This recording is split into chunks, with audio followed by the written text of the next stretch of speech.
dropping everything over here. Hey, welcome everybody. It's been an eventful couple weeks for the two of us. So, Oh, most definitely. I'm your host Theo, by the way. This is Derek. We are the Heels of Time. Word. Apologize for last week if anybody of you were missing us. Uh, Derek was still recovering from his little bout. He still is. And although I don't have COVID, I got sick as heck. If you can't tell by my voice, I still am. So, apologize if I sound like Barry White, or if you guys like my voice, it's not gonna stay like this forever. Um, so, needless to say, apologize if I have a little bit of a cough or a little sneeze attack here and there. Um, I'm gonna do my best to not like blow your ears out. But anyway, without further ado, we have an interesting episode for you guys. We're going back to our main boy, Rand Althor, and there's a Near Eastern deity who goes by multiple names, but potentially originally, or whatever, he's Babylonian, and it's Dumuzi. I probably totally butchered that name. He also goes by Tammuz. Moose. Yeah. Well, that's interesting, Theo, because we already have a connection that Rand Elthor's father is named Tam, Tam. Right? Exactly. So we're not talking about Tam though. We are talking about Rand. And the cool Most thing, definitely. and the cool thing is, he's a shepherd. He's one of the myths. So I think that was rather interesting because what is Rand, Derek? Oh, thank you, Theo. So Rand Elthor actually is literally in the story a shepherd. So I thought that was And pretty you interesting. might say figuratively also a shepherd of the people, so to speak.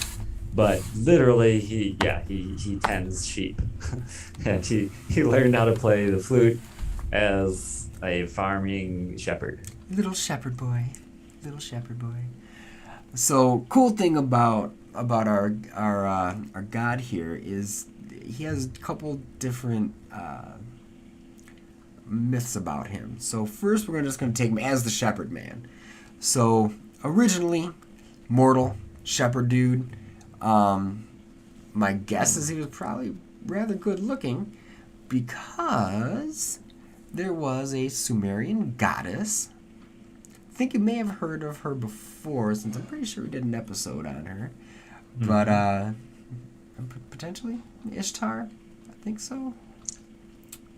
Man, you are setting this up just too well. This is so crazy because uh, we did an episode about land fear being Selene, right? Mm-hmm. And isn't Ishtar, correct me if I'm wrong, but that's the goddess of the moon, right? Yeah. Well, Lanfear's after Rand. And the Uh-huh. other thing is, guess what? Rand starts out as a mortal. He's just a country bumpkin, shepherd farm Mm-hmm. kid. And maybe Tom Merlin actually taught him the flute. He might mention that he learned the pipes as a shepherd, but either way, I probably got that wrong. But yeah, dude, you're just lining this up. Yeah. Like, this is crazy, man. Once in a while, once in a while. So to refresh, because it's important. Iana or Inanna, I guess is again my pronunciations are bad. That is Ishtar. Asante, depending on how you also want to pronounce it, is a fertility god, and we're talking like fertility god, like of the sexual variety. Um, Oh, okay. Yeah, yeah. yeah, if you catch Not my drift. agriculturally necessarily. Correct, not of the agricultural side. Well, not to be too blunt, but gee, doesn't that kind of make sense that the moon goddess would be the fertility, like because a woman's cycle generally is about the length of a moon cycle, right? Mm-hmm. Yes, yes, yes. So, going back to our male counterpart. So yeah, he started off as like a little shepherd dude. My guess, if you're gonna have like a goddess who could probably get any dude on the planet coming down and saying, "Huh, I I like these two guys.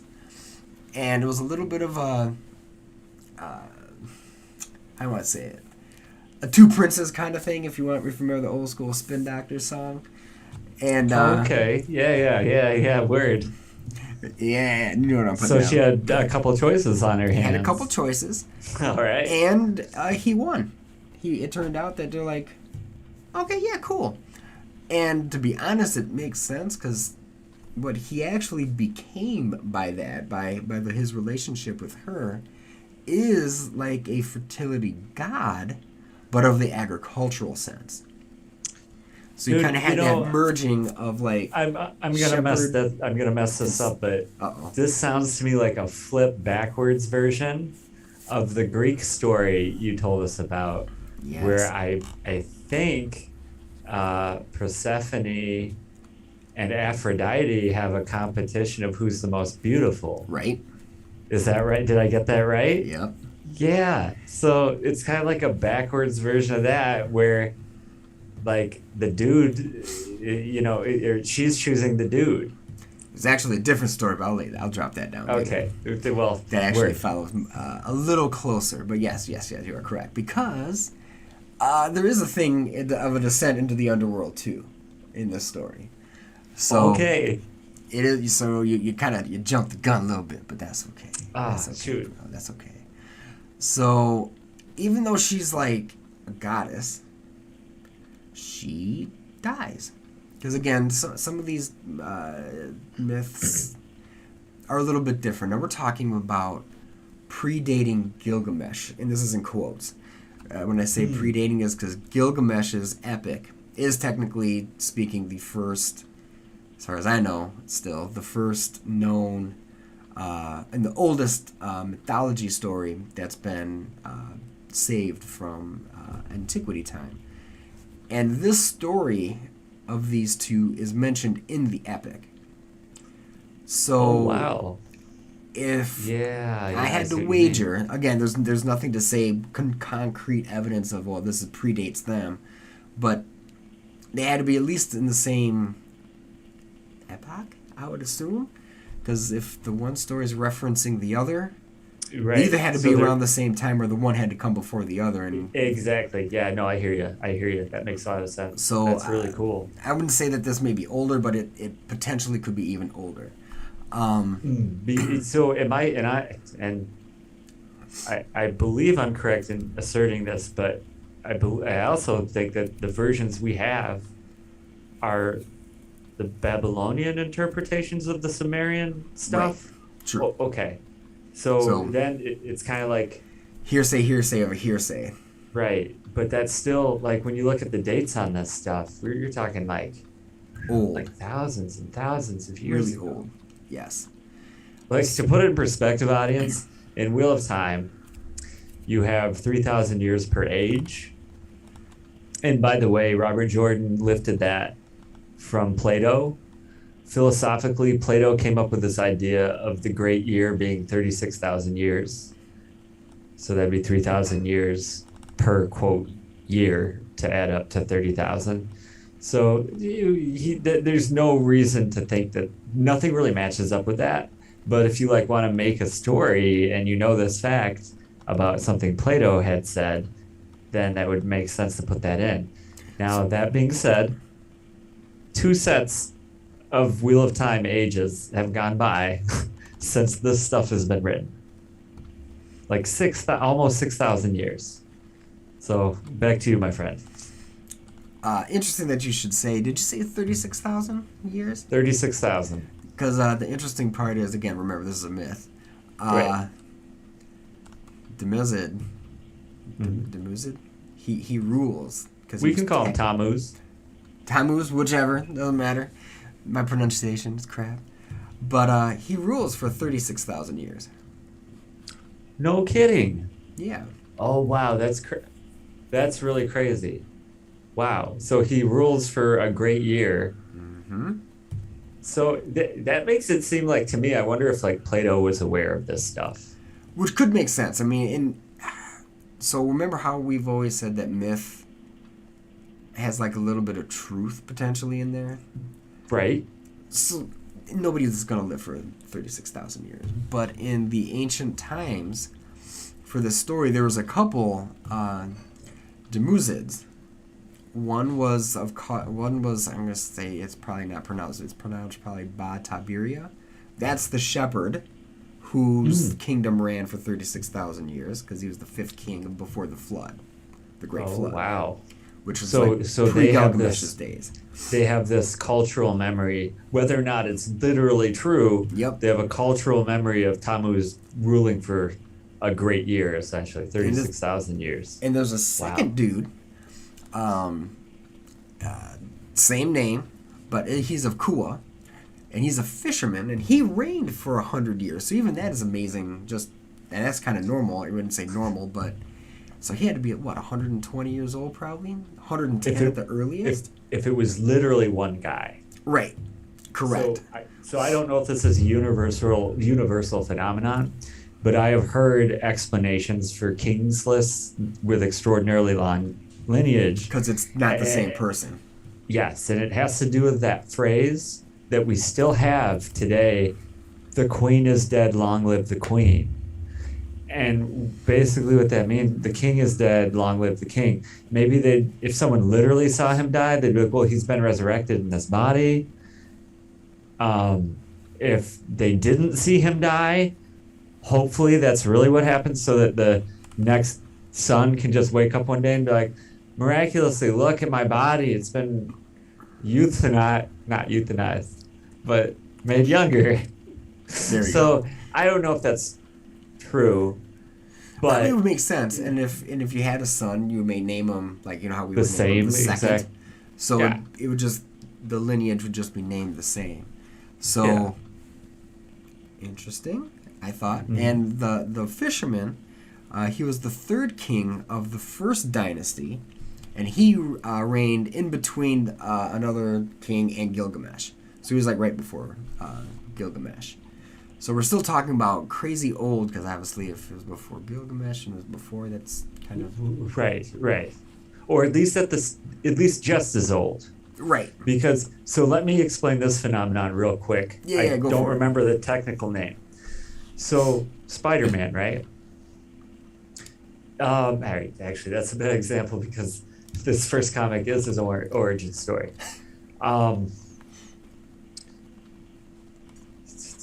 Let's pick on some modern day superhero, Invincible. Okay. Okay. If you pick up an Invincible comic book and you're reading it, mm-hmm. and I probably even messed up this example, but let's pretend that you start off the comic book and he's already fighting crime. Okay, so whatever that is, I know, like probably Deadpool. There you go, Deadpool. He's already starting crime.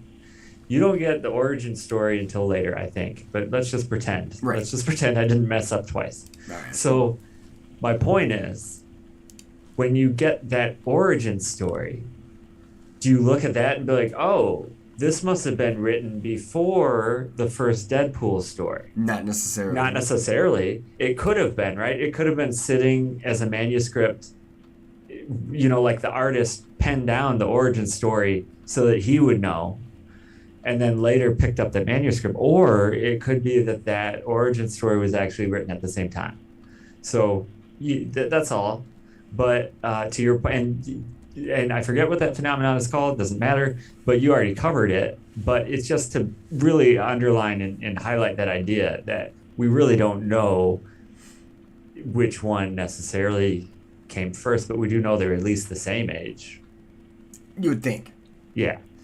So I'm going to delve deeper a little bit into the actual myth. So here we go. And a lot of these old ones get a little crazy. So yeah, he started off mortal, but he married a goddess, so therefore he becomes a god essentially, right? So here's some crazy stuff, right? So this is Sumerian, and he, gets her hand in marriage. Everything is cool, and she dies. Okay, cool. And she's like, man, this is ridiculous. I can't die. I'm a goddess, right? So she's in the underworld, and she's like, no. Not gonna happen. So that's the new moon then, right? Right. So, all right, got it. So they're like, huh. So she's like, I'm out of here. Peace.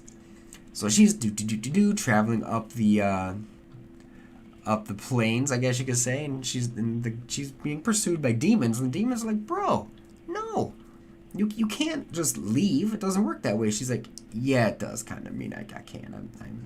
I'm shit. And they're like, no, you can't. It's got to be a 1-for-1 deal. And she's like, well, what do you mean 1-for-1? And she's gonna try to trick him, because she's like, psh, okay, fine. I'll find somebody and it'll be whatever. And like, as long as it's 1-for-1, we don't care. And she's like, okay, fine. So she hops up to the normal world, and so first she goes to one of her I guess I don't want to say a servant, because that's kind of not quite true, but close enough. One of her friends, and mourning, like, oh my gosh, I can't believe she's dead. And she's like, well, man, I can't like grab her. That's not cool. So she goes to another one, and it was like, oh my God, they're mourning too. I can't do this. Now, mind you, this 1-for-1 is like, these are like big guys here. So she goes, and she's like, well, he's got to be sad for me. This is Tammuz, technically Tammuzid at this point, still in this story. And what does that little jerk do? He's chilling on her throne, living like a god, not mourning her at all. He's in like his best suit and stuff, entertained by females. Let's just say that. And she's like, what in the ever-loving shit is this? Yeah, take him. They're like, all right, cool. There's the 1-for-1. Zoop, grabbed. So check this out. So this is why I have to interject. Yeah, go for it. So number one of the parallels to the underworld in Wheel of Time is the world of dreams. Mm-hmm. That is where Lanfear boasts that she has her most power. That's questionable if she's boasting or not, but in this context, it looks like, Ishtar tried to boast, and they're like, no. So that's kind of funny and interesting. But this is the biggest parallel. So I'll have you know, or remind you that, because they talk about this here and then, but not that often, that Luz Theron in the previous age, he actually had a relationship with Lanfear before getting with his wife Ileana. So we've talked about how Ileana is supposed to kind of represent the sun, and Lanfear represents the moon. So it's kind of like, that meme where it's like he's walking with his girlfriend, but then someone walks by and he's like, looking at that. That's the sun, right? So the thing is, and the parallel here to the underworld is Lanfear what? She opens the door to the Dark One's prison. So what happens after that? Well, she falls into darkness because she submits her soul to the Dark One. So she's a part of the dark side now. Dark One. And exactly. And at the same time, that is when Luz Theron rejects her. He does not mourn for her fall. And that's when he goes and switches to Ileana. And that's when Lanfear is like, what? And super pissed. Then it's like 300 years of a war. Not good. No. So back to you. All right, cool. Yeah, that's you. I'm getting somewhere close to this though. We're talking about the seasons. Okay. So fails to mourn her. She's like, peace. Hell hath no fury like a woman scorned, kind of thing. There you go. Except she then kind of feels bad because she really does love the dude, and he's like, I'm sorry. But again, remember, I gotta say it's 1-for-1, right? You can't just have a soul and then not have a soul. It doesn't work. It's got to be equal, living, dead. I mean, if you have that passageway, it's got to work for all sides. Let's put it that way. So he gets to spend half his year in the underworld, half his year up top. Cool, right? but you got to Okay. have that one other soul that's there. You can't, again, one or the other, right? Mm. So he, as he's like running around and trying to be, because he tries to escape and stuff, and the demon's like, bro, you can't escape us. It doesn't really matter. So he goes to his sister. I'm not going to say her name. Starts with a G, ends with an A. I'm going to destroy it even worse than usual, so I'm not going to go for it. And he Okay. basically convinces her to stay the other half of the year in the underworld.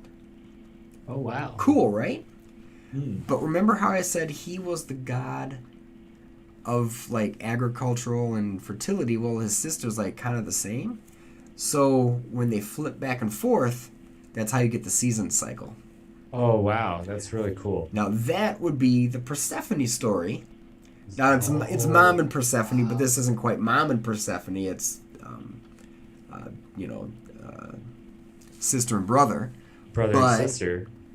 very dang similar. And then you'll get a kick out of this one when Gilgamesh actually references the story in the epic, because he was kind of Okay. like the narrator kind of thing of the epic.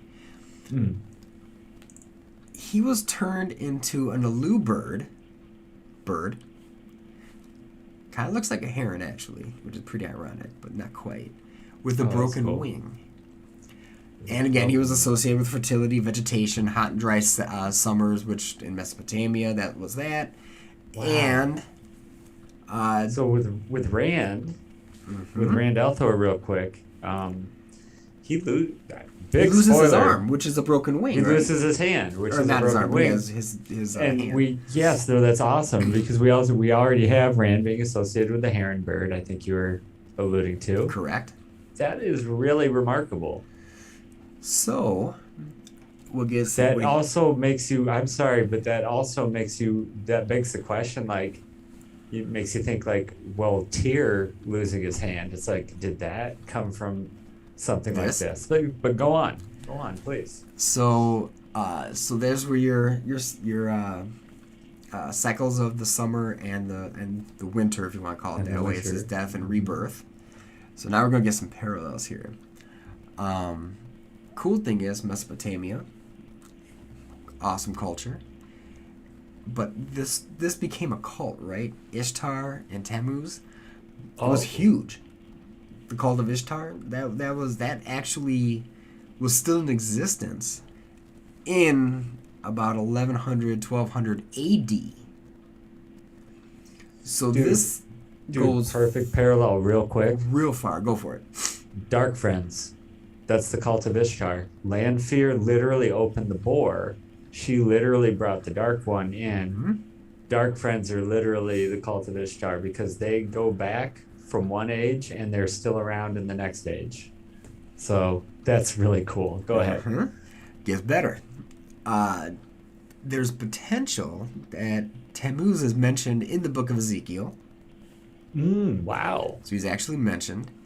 They say that he's potentially, so of course who the heck knows, it's not really, depends on how you interpret it, is maybe in some of the Hebrew Bible, not mentioned by name but alluded to.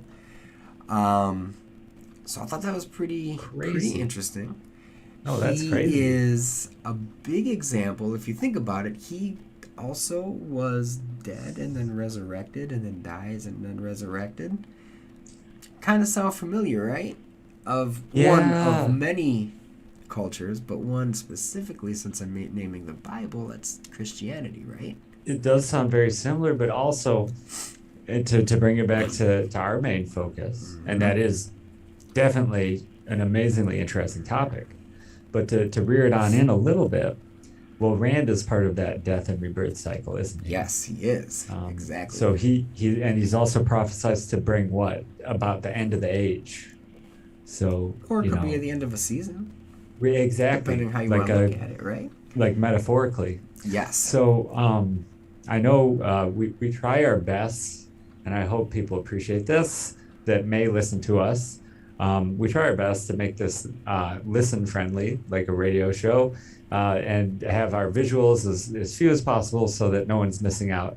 And that way we force ourselves to describe things instead of just throw something on the screen. I don't want to break that rule today. So I'm going to do my best to describe a constellation map that is supposed to be Sumerian, but it's Babylonian interpretation on Sumerian writings, I believe. So, you know how like stuff gets passed along. And so, could there be embellishments or changes? Sure. But this is one version of it. What's interesting is, and this is definitely going to lead into another episode, by the way. So everyone's most familiar constellations, there's pretty much two options in America. One, do you know the Big Dipper and where to find that? And two, do you know how to find Orion, or at least his belt, because it's the 3 stars. So I'm going to focus on Orion. So Orion, where he's found in the sky, and this is very important, the seasons, all the constellations rotate like the hands on a clock over the months. And so different types of the year, you're going to have different constellations that you can see in your hemisphere.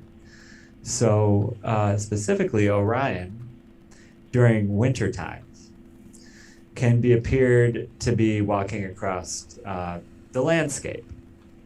So the name for the Orion constellation, Theo, that the Sumerians had, is the True Shepherd. Mm-hmm. The True Shepherd. So this being Sumerian, Babylonian, who would their True Shepherd be? That would be Tammuz. Yep. So you have Tammuz in the sky. We think that's Rand.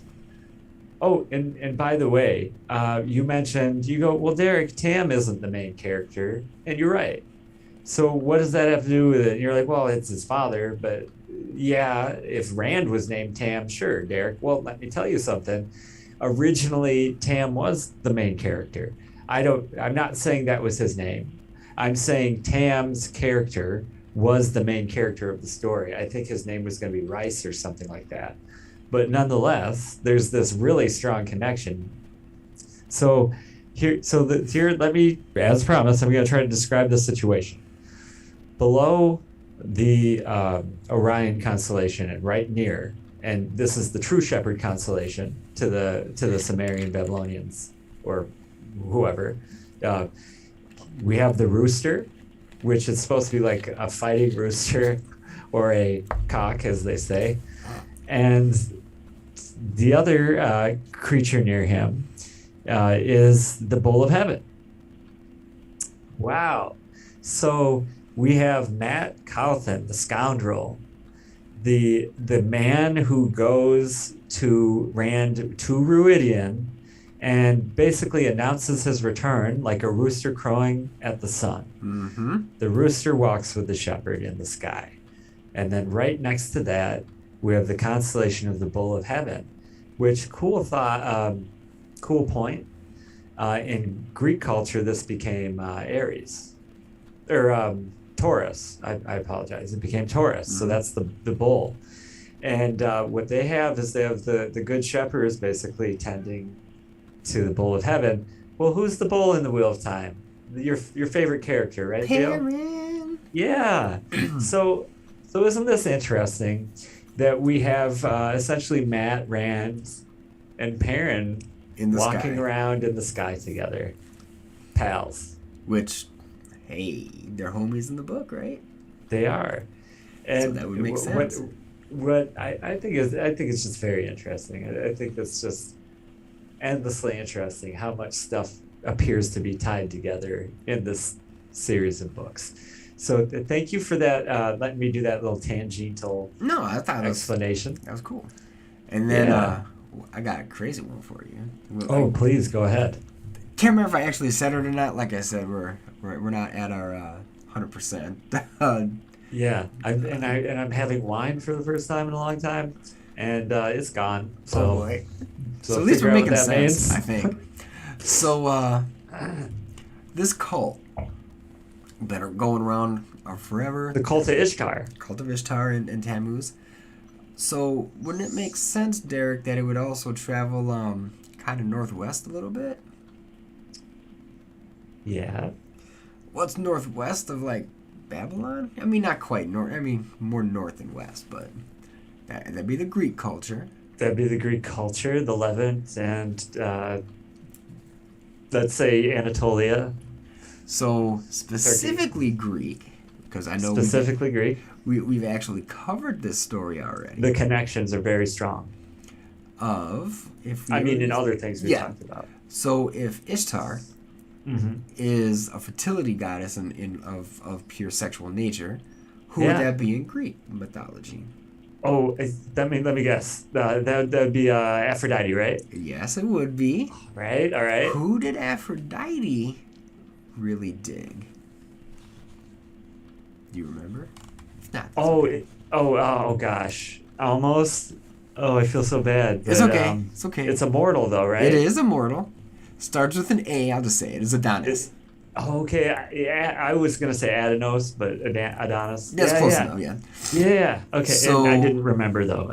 I'll be honest. I didn't remember. Isn't that crazy?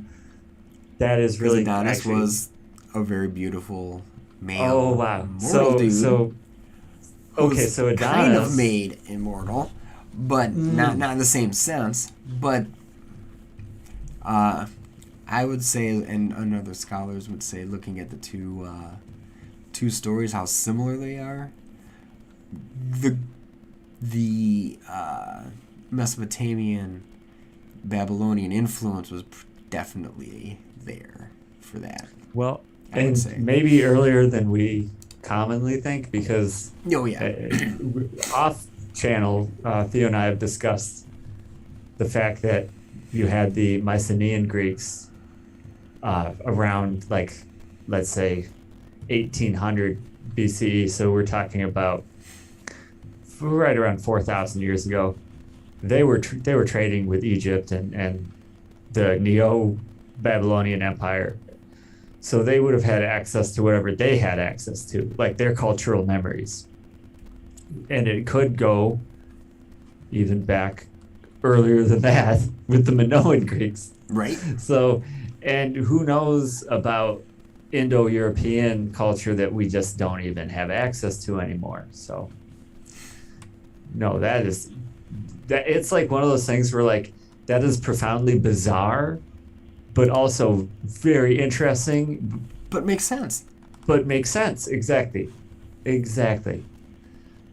I mean, you have these two stories where you have a goddess loving a mortal, and happens all the time. And then you end up having to go to the underworld, and they switch places.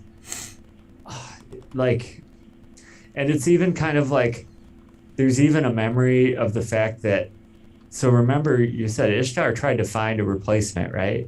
Yep. Twice. And then Tammuz ends up finding the replacement himself. It sounds like he gets his sister, right? Yep. Well, correct. Doesn't Adonis, he negotiates his time, right? Kind of. I mean, it's not really a good negotiation for him, but yes. But it's not half and is it half and half, or is it like a third, 2/3, right? What do you mean by 2/3? Is it?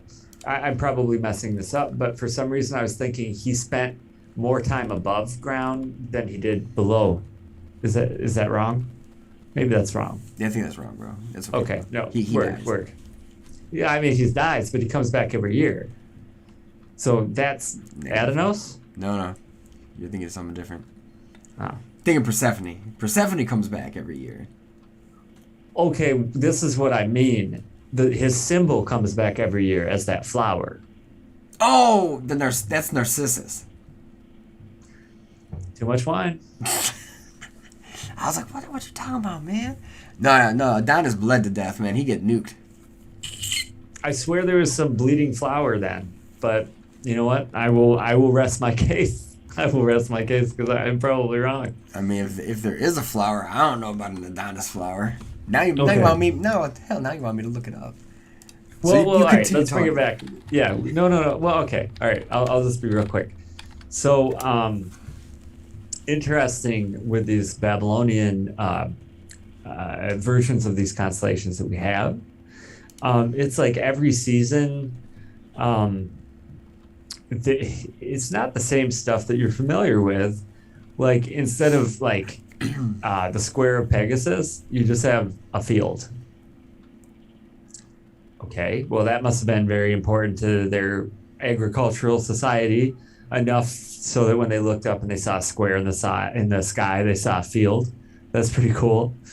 But there's this really interesting story in the sky. I'm going to call it a story that also looks like it could fit right into Wheel of Time, and it survived as Leo and the Hydra. But in their version of the constellation, they have the lion is just kind of hanging out. They call him Leo just the lion. He's just kind of hanging out by the Hydra, but it's just serpent. It's the word they use, like great serpent or dragon. So you got this little bird chilling on the back of this dragon, and guess what kind of bird that is? It's a raven. Quote the raven nevermore. So yet again, we have Rand. If Rand is the dragon, he's the serpent. Perrin has been referenced in as the lion a few times. He wears the Nemean lion. He, like Hercules, he wears the hide of a lion when he secedes from Andor, which is the lion throne. So it's like symbolically he killed it and he's wearing it. But also there's a vision of him wearing golden armor with a lion helmet. So that's also like wearing that hide of that lion. And then the raven, of course, would be Matt, with his raven staff, becoming the Raven Prince. So this could be a coincidence, sure. I would argue more strongly for the True Shepherd, the Rooster, and the Bull of Heaven being definitely the trio. But the interesting thing, Theo, is these separate parts of the sky occur at different seasons. So it's almost like this is their story at two different seasons. And you have the one is where they start, the rooster, the shepherd, and the bull, but then they become the lion, the dragon, and the raven. So I thought that was interesting. Hope you enjoyed it. Did that give you enough time to? I did, and man, your flora is impressive. There is an Adonis plant.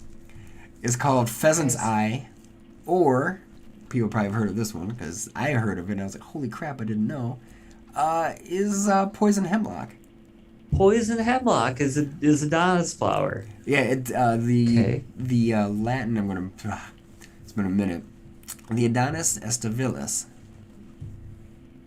A summer Adonis, summer pheasant's eye, pheasant's eye, or poison hemlock. Okay. So you were right, really bro. Cool. And I don't remember where I read that, but I was like, I'm pretty sure. So I gotta give you props. I did not know there was a flower named after him. So well, yes. Every now and then our research overlaps, and like I just see something weird, and it just sticks. The weird things tend to stick a little stronger for whatever reason. And by the way, the plant is poisonous to humans, horses, cattle, sheep, and pigs if ingested. Well, that is interesting. So it's like that plant itself is a shepherd. Like you could plant it in a row, and the sheep and the pigs would probably just stay penned in. Or they'd eat it and die. Well, then survival of the fittest. Right, yeah. Although aphids may attack it, the flower and slugs can eat it as well. Yeah, that's normal. That's just nature. Yep. But yeah. So yeah, you were right, Brand. You're right, bro. Well, thank you for giving me the props. Hell yeah. I have to give you props. But no, he does die though. He gets impaled by a boar. I was like, no, he doesn't come back to life. But I guess so he's just dead. Okay. Yeah, he dead. In all this right, case. so let's go. But we went off track, but that's okay. No, that's fine. Sometimes it's fine. I was just gonna say, let's bring it back on in. I think so. We got to the cult of Ishtar. Yeah. We keep on getting off topic. So cult of Ishtar, Adonis, so you believe, and it makes sense. And you pointed out this isn't like a fringe idea. No. Adonis probably is a version of Tammuz. Yep. Aphrodite. And when you Ishtar. if you drop the leading A, you get Donis, which sounds more like Tammuz. Like I could totally see that. That's really cool. Yes, no, I would agree with you on that. I would tend to agree. And I also think that there is, it gets interesting. I know we're gonna probably do a Judeo-Christian episode at some point. Oh, I think a few. Or reference these things specifically. But I've always said that a lot of the Christian belief system has been based on paganism, or at least overlapped to make it a little more easily to assimilate. And well, it would have to be, if you think about it at least this way. You're trying to win people over. Yeah. So you got to show them stuff that's at least halfway. Yep. And it makes it the path of least resistance. Right. So if this cult lasted until the 1100 AD, which would mean, after Christ and everything, referenced in a biblical sense. Right.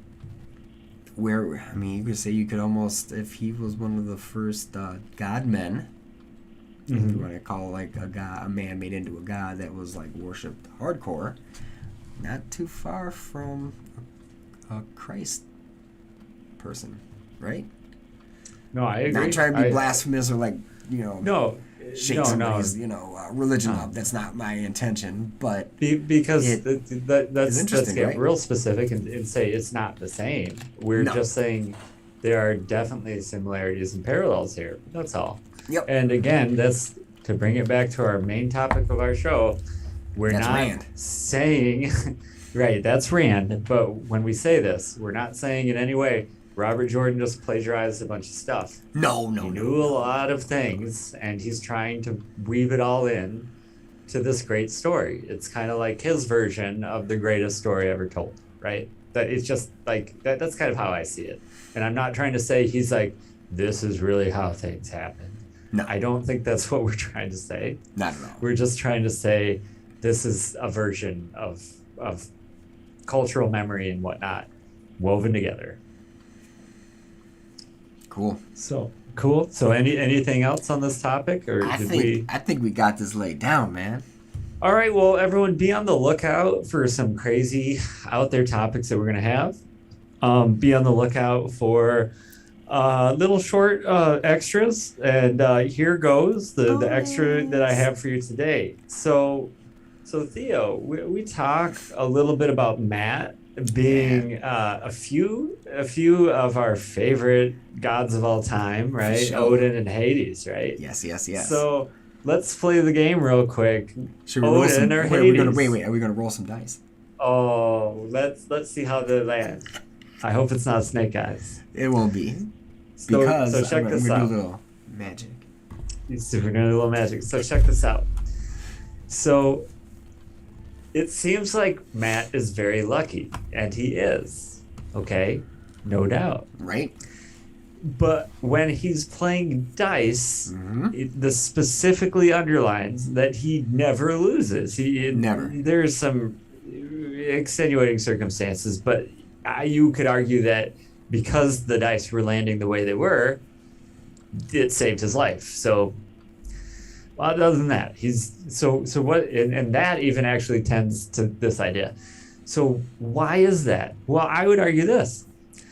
I don't think Matt is rolling dice. I think he's casting runes. And when you cast runes, Theo, it's not an accident. You tell them how to land, right? Right. So he's literally writing his own fate when he's playing dice. He's just saying, I need all sixes. And then it happens. And you're like, well, okay, that's kind of a stretch, but here's the missing piece. In Wheel of Time, they say this once or twice. Guess what all the dice are made out of? Bones. Go ahead. I already know bones, bro. They're bones. These are bone dice. So he is casting bone runes. And that is an amazing thing. And I never would have found that unless you and I have been digging and, looking for these little gems. So he's literally out there writing his own fate. And that's why cards don't work as well. They're not made out of bones, they're made out of paper. So it doesn't work quite as well. It's not really his luck. He thinks it's because it's less random.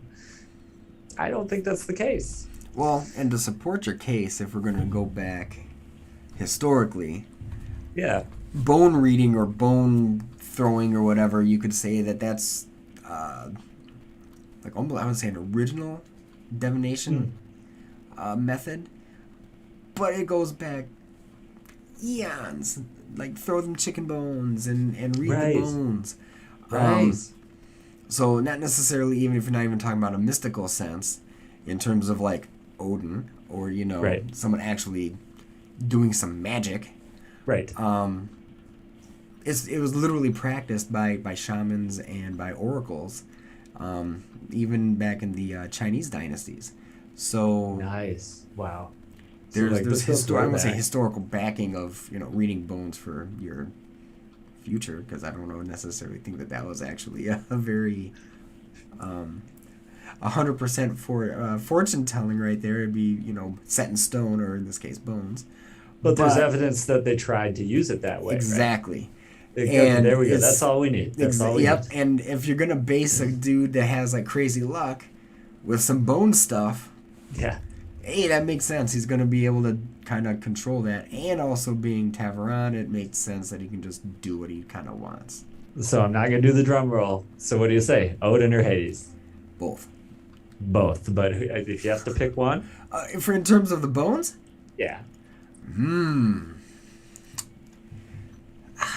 I'd probably say Odin on this one. Yeah, I think so. I would agree with you.